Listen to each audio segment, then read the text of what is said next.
안녕하세요. 청소년 여러분. 담배를 호기심에 한두 대 지금 막 피워본 학생도 있을 수 있겠고, 그 다음에, 그렇게 하다 보니까 어느새, 중독이 좀 돼서, 이거 생각보다 하루도 담배 안 피고는 좀 지내기 힘들다. 그런 학생들도 있을 수 있을 것 같습니다. 결국, 그 담배를 끊는데 가장 중요한 거는 청소년기에는 특히나 동기가 중요하거든요. 그러니까 어른들은 뭐 약물 치료도 하고 니코틴 패치도 붙여주고 저희가 할 수 있어요. 그런데 청소년들에게는 사실은 그런 것들이 아직은 이렇게 허용되지 않고 있습니다. 그러면 어떻게 하느냐? 결국 의지로 끊는 게 가장 중요하거든요. 근데 그 의지는 담배를 왜 끊어야 되는지 하는 동기에서 나오겠죠. 제가 오늘 딱 두 가지만 말씀을 드리겠는데요. 뭐 담배를 피면 뭐 폐암에 걸리고 뭐 뇌졸중에 걸리고 이런 거는 여러분들한테 그렇게 실감이 날 것 같지 않아요. 근데 여러분들의 앞으로 이제 일생 전체에 있어서 여러분의 삶을 누가 주도할 것이냐 하는 관점에서 한번 봐주셨으면 좋겠습니다. 무슨 얘기냐면 제가 이제 담배 피는 어른들을 상담해 보면 흡연자들은 그 어떤 온통 그 하루 종일의 일상이 니코틴의 지배를 받고 있어요. 아침에 일어나면 제일 먼저 담배를 피지 않으면 잘 생활이 되질 않아요, 흡연자들은. 여러분 아직 그 정도는 아닐 거라고 믿지만 곧 그렇게 될 수 있습니다. 그 다음에 뭐 1시간 정도만 지나면 바로 또 무슨 일을 하다가도 담배를 안 피면 공부도 안 되고 일도 안 되고 어떤 일이 진행이 잘 안 됩니다. 그러니까 거의 흡연자는 50분에 한 번씩 담배를 피거든요. 그렇게 해서 16시간 깨어있는 동안에 20개의 담배를 피는 게 성인들의 평균 흡연량이잖아요. 그러니까 결국 그렇게 해서 잘 때만 잠깐 담배를 안 피는 거지 깨어있을 때는 계속해서 니코틴이 공급되지 않으면 일상생활이 이루어지지 않는 게 흡연자입니다. 뭐의 노예죠? 니코틴의 노예인 거죠. 그래서 여러분들이 지금은 호기심으로 한두 번 접하면서 이게 뭐 해도 되고 안 해도 그만 이런 정도의 단계일 수 있지만 그게 조금만 더 지나면 여러분의 인생을 여러분이 지배하는 것이 아니라 니코틴이 지배하게 됩니다. 이거 굉장히 무서운 일이고요. 그게 그냥 단순히 지배받는 것으로 끝나는 것이 아니라 결국 여러분의 건강을 다 망가뜨리게 되고 그 다음에 굉장히 몸이 더러워지게 되고 여러분들이 어떤 주도적인 인생을 살지 못하게 하는 것이거든요. 그래서 일단 제가 여러분들한테 꼭 강조하고 싶은 거는 지배할 거냐, 지배당할 거냐 이 두 가지 관점에서 여러분들의 흡연 습관을 한번 점검해 보시기를 꼭 권장을 드리고요. 그 다음에 두 번째는 결국 그 여러분 나이의 흡연은 뇌에 어떤 굉장히 강력한 그 니코틴 중독을 일으키거든요. 그러니까 여러분의 뇌는 아직 미성숙하기 때문에 니코틴이 조금만 들어오면 그게 아주 강력하게 중독이 일어나서 성인이 돼서 배운 사람에 비해서 금연하기 훨씬 어렵다. 그러니까 지금 초기 단계에 담배를 끊는 게 좋겠다. 여러분들에게 꼭 제가 강조하고 싶은 말씀입니다.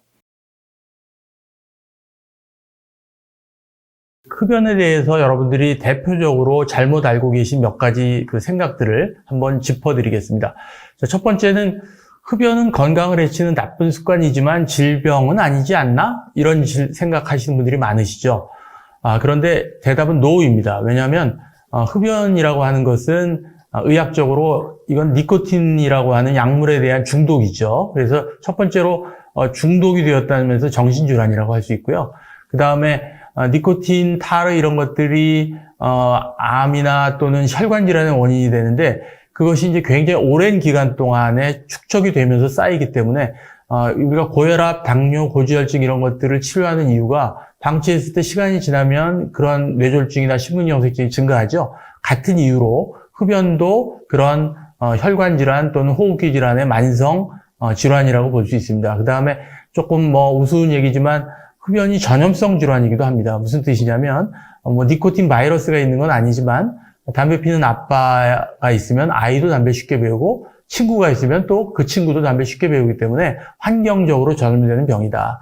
흡연은 습관이 아니고 병이다. 반드시 끊으셔야 된다. 첫 번째고요. 자, 두 번째는 담배를 피우면 스트레스가 해소된다. 가장 많이 물어보시는 질문인데요. 담배를 펴본 분들은 당연하다고 생각하실 거예요. 왜냐하면 그 담배 피면 뭔가 마음이 착 가라앉는 그런 갈망이 해소되는 부분이 있거든요. 근데 이때 해소되는 스트레스는 사실은 정말 생활에서 여러 가지 쌓이는 인간관계 또는 일에서 오는 스트레스 이런 것들이 해소되는 것이 아니고 단지 거의 50분마다 찾아오는 니코틴에 대한 갈망, 흡연하고 싶은 충동, 그거를 충족되지 않았을 때 오는 그 스트레스가 해소되는 겁니다. 그래서 흡연은 리얼타임 어떤 라이프 스트레스가 해소되는 것이 아니고 단지 니코틴에 대한 어떤 욕구만 해소되는 것을 스트레스 해소로 착각하는 것이다. 이렇게 기억해 주세요. 자, 세 번째, 금연은 다이어트에 좀 방해가 된다. 이렇게 생각하시는 분들 많죠. 자, 이거는 제가 자신 있게 노라고 말씀 못 드리겠어요. 과학적으로 보면 실제로 담배를 끊으면 체중이 느는 분들이 많기 때문에. 근데 그 이유는 대부분은 사실은 금연 후에 입이 궁금해서 많이 군것질이 늘어나거나 식욕이 증가돼서 그러는 경우가 대부분이고요.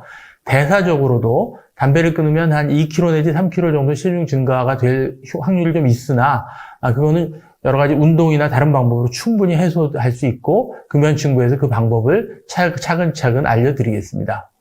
자, 그 다음에 흡연량을 내가 많이 줄였다. 옛날엔 2갑씩 폈는데 지금은 한 10개, 5개밖에 안 피기 때문에 이제 문제될 거 없다.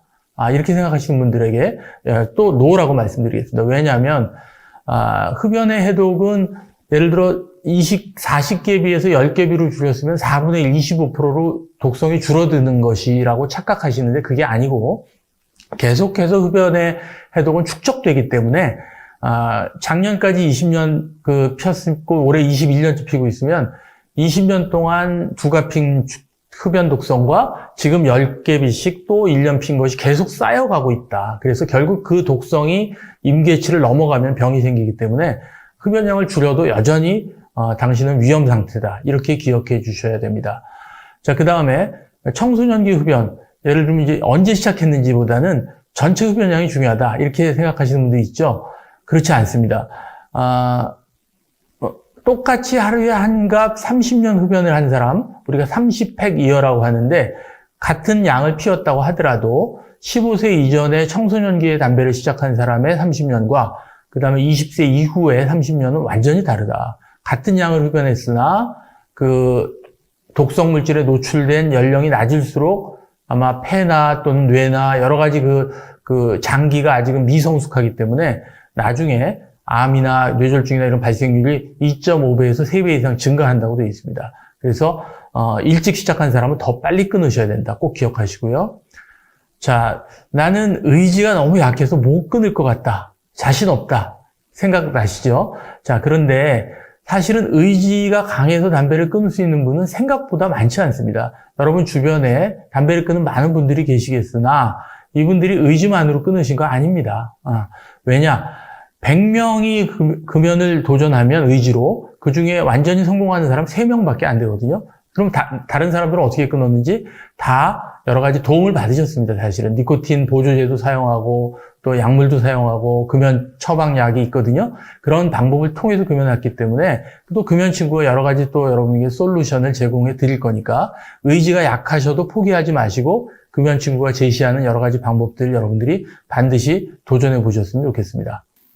옆집 할아버지는 90세 넘도록 담배를 폈는데 건강하게 살고 계시다. 이거 많이들 얘기하는 핑계인데요. 저는 그렇게 예를 들어요. 마라토너, 여러분, 이봉주 씨 잘 아시죠? 우리나라 금메달 따신 분.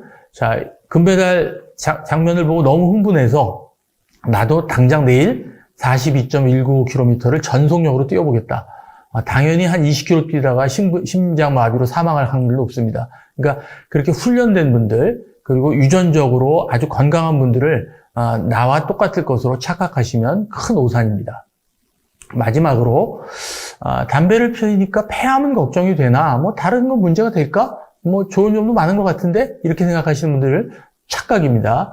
흡연은 담배 연기가 직접 쌓이는 것이 폐이기 때문에 폐암 환자의 암의 원인 중에 90%가 흡연이다. 이렇게 상식적으로 알고 계신데 그 외에도 담배 독성은 사실은 혈액을 타고 돌기 때문에요. 전신 장기의 모든 암은 다 흡연과 아주 직접적인 연관성이 있고요. 그 다음에 니코틴의 어떤 강력한 혈관 수축 작용 때문에 우리 한국인의 사망 원인 2위, 3위가 뇌졸중, 심근경색증인데 이런 질병들도 흡연자들에게 2배 내지 3배 증가한다. 그래서 해결책은 금연뿐이다. 이번에는 담배를 끊으면 과연 당신에게 어떤 좋은 점들이 생기는지, 금연의 보상에 대해서 제가 간략히 정리를 한번 해드릴게요. 자, 우선 첫 번째는 8년 내지 10년의 수명이 연장됩니다. 반대로 얘기하면 담배 피우는 사람이 그만큼 빨리 죽어요. 평균적으로. 그러니까 빨리 금연할수록 이 연장 효과는 길어진다. 여러분의 생명이 길어집니다. 두 번째는 급성 만성 질환 관리의 기본이 흡연입니다. 흡연이 아니라 금연입니다. 무슨 뜻이냐면 급만성 질환, 예를 들면 심근경색증, 뇌졸중, 뭐 여러 가지 이런 것들은 담배 반드시 끊어야 되는 건 뭐 너무나 당연하고요. 그 다음에 여러분들이 한 가지 정도는 가지고 계실 가능성이 높은 고혈압, 당뇨, 고지혈증 이런 뭐 완치도 안 되고 평생 약 먹어야 되고 이런 병들을 갖고 계신 분이라면 담배는 반드시 끊으셔야 됩니다. 왜냐하면 여러분들이 평생 동안 약을 먹는 것과 금연하는 것과 뇌졸중, 심근경색증을 예방하는 효과는 사실은 금연이 더 중요할 수 있습니다. 자, 세 번째, 여러분의 사랑하는 가족들을 2차 흡연, 3차 흡연으로부터 해방시켜 줄 수 있습니다. 3차 흡연은 뭐냐고요? 담배 피우는 사람이 연기를 옆에서 마시는 게 2차 흡연이죠. 3차 흡연은 여러분이 밖에서 베란다에서 또는 뭐 아파트 현관에서 담배 한 대 피고 그리고 올라와서 아이를 안아줄 때, 사랑하는 아내를 안아줬을 때 여러분 몸에 배어있는 담배가 미치는 영향입니다. 이것도 천식이라든지 두통이라든지 무시할 수 없을 만큼의 건강 영향을 끼치거든요. 자, 그 다음에 사실은 담배를 끊으면 자기와의 싸움에서 이긴 거라고 볼 수 있습니다. 그래서 굉장히 자신감이 생기고 어떤 자기 존중감 이런 것들이 증가하기 때문에 사실은 금연했다는 사실 자체만으로도 그 이후에 여러 가지 인생에 있어서 어려움을 극복하는데 탄탄대로가 펼쳐질 가능성이 굉장히 높습니다. 그리고 이제 아주 깨끗하고 건강한 자아 이미지가 회복되는 거죠. 자, 마지막으로 돈 문제를 좀 말씀드릴게요. 경제적으로 어느 정도 이득이 될 거로 보세요. 지금 한 갑에 4,500원씩 여러분이 하루에 한 갑씩 피운다고 하면 1년이면 164만 2,500원이 됩니다. 굉장한 돈이죠. 매년 160여만 원의 돈이 여러분의 지갑 안에 들어오는 겁니다. 이걸로 여러분들 가족 여행도 할 수 있고 그 다음에 뭐 맛있는 음식 여러 번 사 먹을 수 있습니다. 이런 좋은 점들을 지금부터 떠올리시면서 오늘부터 당장 금연친구와 함께 금연하세요.